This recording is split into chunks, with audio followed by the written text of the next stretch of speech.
Hello and welcome back to the sideboard here at SCG Atlanta. I'm Nick Miller alongside Braun-Duin. Hey. Notable and now Players Championship leaderboard #1. Currently #1, yeah. Hopefully will remain #1, but... And you can add to that total today because so far you're 6-0 with what we're calling Miracle Blade. Explain this archetype to us. So basically, Miracles is a deck that I've wanted to play for a while. I thought it was very well positioned. CVM actually talked me out of playing the deck last time I wanted to play it.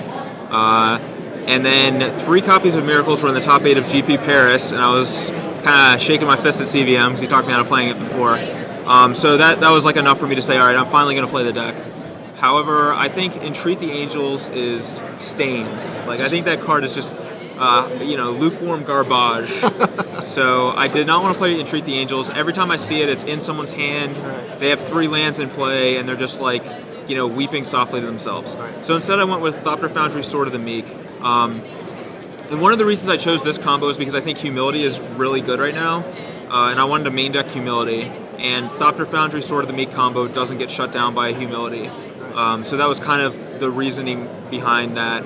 And if I'm going to play Thopter Foundry, Sword of the Meek, I might as well play Stoneforge Mystic to search up Sword of the Meek, but also play a Batterskull while I'm at it, because that just beats some decks. Just get all the value out of your Stoneforge Mystic, tutor up your combo, get Batterskull to get in your life, win races and such. Yes.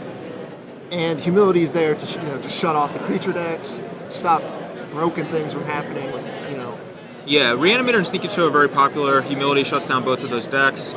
They cast Show until you put in Humility. It just doesn't matter what they put in. The game's over. So that was the reason for that. And I'm also playing Blood Moon.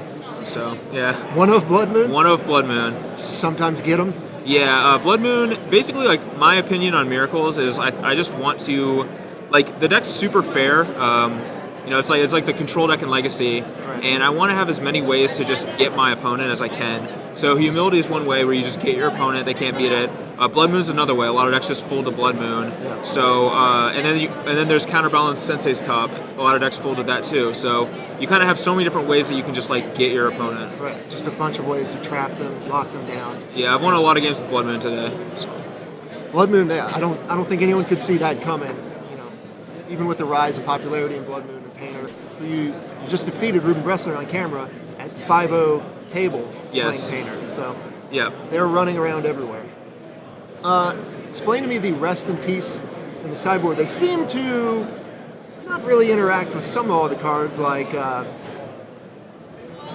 help me out here. The Thopter Foundries and Sword of the Meek. The land too, the Academy Ruins. Academy Ruins. Yes, yeah. So I have Academy Ruins and Blood Moon in my main deck. That's a super combo there. Yeah. I can turn that into a mountain.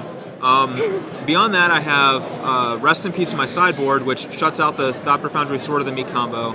The reason I have Rest in Peace in my board is because I have an Enlightened Tutor main in one in my sideboard, and I wanted to have access to the best Graveyard Hate spell. And against decks where they're Rest in Peace is good against them, for the most part, Thopter Foundry, Sword of the Meek isn't.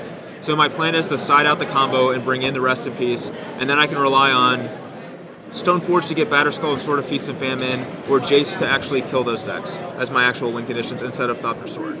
What's interesting is, sorry to cut you off, you've been playing Storm a lot, and getting a lot of top 16, top 32, top 64 finishes, but never really, making top 8, like you mentioned on Facebook.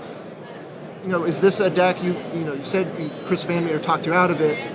Is this the deck you wanted to play all along? Were you just playing Storm because you were consistent with it? Or, what was the breaking point and why? I've never wanted to play this deck, to be honest, until recently. I've always hated this deck with a passion. But basically, the reason I want to stop playing Storm is because I felt like a lot of times I had to play so exceptionally well to beat my opponents. And even if they were playing badly. Right. And I didn't want to play a deck that put me in that position. And Counterbalance I felt was like very well positioned, which is why I want to play it. Normally I don't like these kinds of decks that much, but I do kind of enjoy this one because I like Thopter Foundry Sword. Yeah. I like blood mooning people. I like casting Rest in Peace and shutting off my combos, and there's all kinds of fun the interactions. Stuff. Yeah.